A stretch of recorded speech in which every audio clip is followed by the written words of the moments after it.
وَإِذْ قَالَ رَبُّكَ لِلْمَلَائِكَةِ إِنِّي خَالِقٌ بَشَرًا مِّن صَلْصَالٍ مِّنْ حَمَإٍ مَّسْنُونٍ، اور یاد کرو جب کہ کہا تھا آپ کے رب نے فرشتوں سے کہ میں بنانے والا ہوں ایک بشر اس کھنکھناتے ہوئے سنے ہوئے گارے سے. پھر وہی الفاظ من صلصال من حمأ مسنون، ثقیل لفظ ہے، ثقیل اصطلاح ہے. اور یہاں خاص طور پر نوٹ کیجئے کہ لفظ آدم نہیں آیا، بشر بنانے لگا ہوں. کہیں بھی قرآن مجید میں جہاں یہ تخلیق کے ابتدائی مراحل بیان ہوتے لفظ آدم کہیں نہیں ملے گا آپ کو، سوائے وہ ایک آیت میں نوٹ کرا چکا ہوں سورہ آل عمران کی کہ عیسیٰ کی مثال بھی اللہ کے نزدیک آدم کی سی ہے، خلقہ من تراب ثم قال له کن فیکون. وہ ایک مثال موجود ہے لیکن باقی کہیں آپ کو بشر انسان، جب میں بنانے والا ہوں ایک انسان اس مٹی سے سنے ہوئے گارے کی جو سوکھ کر کھنکھنانے لگی ہے. فَإِذَا سَوَّيْتُهُ، جب میں اس کا تسویہ کر لوں. تخلیق کے بعد تسویہ ہوتا ہے، جیسے کسی شے کا ایک ہیولہ بن گیا پھر اس کی نوک پلک سنواری جاتی ہے. مین سٹرکچر جو ہے کسی بلڈنگ کا کھڑا ہو گیا، اب اس کا آرکیٹیکچرل ٹچز ہیں، اس کے اوپر ڈیکوریشن ہے، اس پہ پینٹنگ ہے، یہ تسویہ ہے. فَإِذَا سَوَّيْتُهُ، پھر جب میں اسے پوری طرح نک سک سے درست کر دوں، صحیح بنا دوں، پورا کر لوں. وَنَفَخْتُ فِيهِ بِالرُّوحِ، اور پھونک دوں میں اس میں اپنی روح میں سے. کہ روحی ضمیر متکلم کا صیغہ ہے سیدھا سیدھا. فَقَعُوا لَهُ سَاجِدِينَ، تو گر پڑنا اس کے سامنے سجدے میں. فَسَجَدَ الْمَلَائِكَةُ كُلُّهُمْ أَجْمَعُونَ. اب یہ تیسری مرتبہ پڑھ رہے ہیں ہم قرآن حکیم میں یہ قصہ آدم و ابلیس. تو کیا سجدہ سب فرشتوں نے، کل کے کل نے، سب نے مل کر. دیکھیے یہ جو ہے تاکید کی انتہا ہے، فرشتوں میں سے کوئی بھی مستثنیٰ نہیں رہا، نہ جبرائیل نہ میکائیل نہ اسرافیل، الا ابلیس، سوائے ابلیس کے. اور اس میں پھر گمان ہوتا ہے کہ شاید یہ بھی فرشتہ تھا، فرشتہ نہیں تھا. اس کی وضاحت سورہ کہف میں مل جائے گی. ابا ان یکون مع الساجدین، اس نے انکار کیا سجدہ کرنے والوں کے ساتھ ہونے سے. قال یا ابلیس ما لک الا تکون مع الساجدین، اللہ نے فرمایا ابلیس کیا ہوا تجھے، کیا سبب ہے، تو کیوں نہیں ہوا سجدہ کرنے والوں کے ساتھ. قال لم اکن لاسجد لبشر خلقتہ من صلصال من حمأ مسنون. اس نے کہا میرے لیے یہ روا نہیں ہے، میرے لیے ممکن نہیں ہے کہ میں سجدہ کروں اس بشر کو جس کو تو نے پیدا کیا ہے سنے ہوئے گارے سے جبکہ وہ کھنکھنانے لگا ہوا.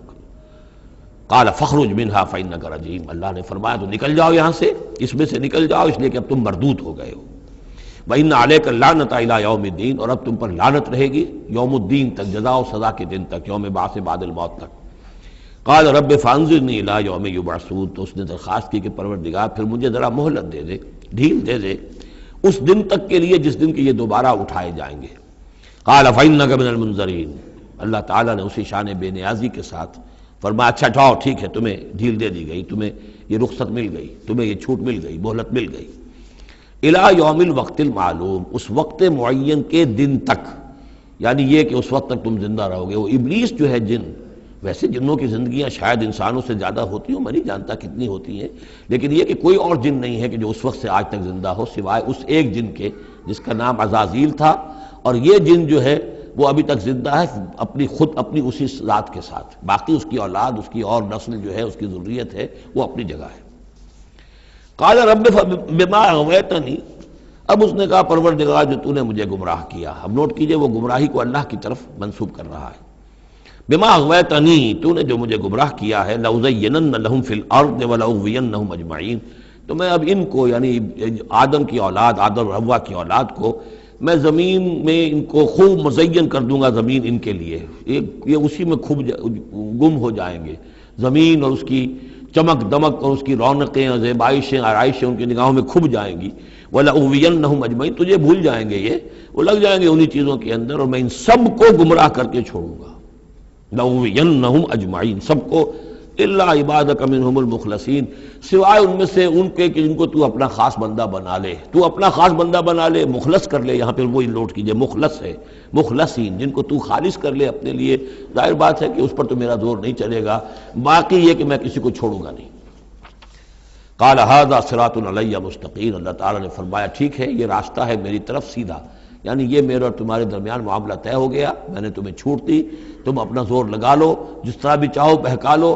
باقی یہ کہ ان عبادی لیس لک علیہم سلطان، میرے بندوں پر تجھے اختیار کوئی نہیں ہوگا. یعنی اختیار کسی بھی انسان پر نہیں ہے، یہ نہیں کہ جس کو اللہ نے مخلص کر لیا ہو اس پر اختیار نہیں، اختیار اسے کسی بھی انسان پر نہیں ہے.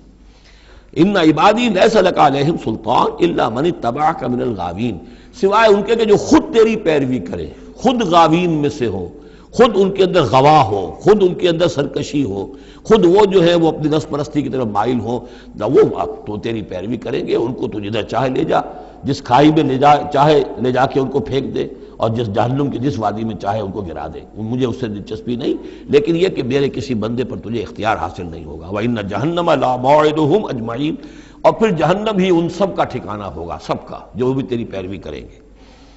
لہا سبعۃ ابواب، اس جہنم کے 7 دروازے ہیں، لکل باب منہم جزء مقسوم، اور ہر ان میں سے ہر دروازے کے لیے ہم نے ایک اس کا نصیب مقرر کر رکھا ہے کہ اتنے جن اتنے انسان اس سے جائیں گے۔ ہو سکتا ہے کہ وہ بڑے بڑے کبیرہ گناہوں کے حوالے سے کہ یہ لوگ جو ہے جو ان گناہوں میں ملوث ہوں گے وہ اس دروازے سے جائیں گے، جو ان گناہوں میں ملوث ہوں گے وہ اس سے جائیں گے، واللہ اعلم۔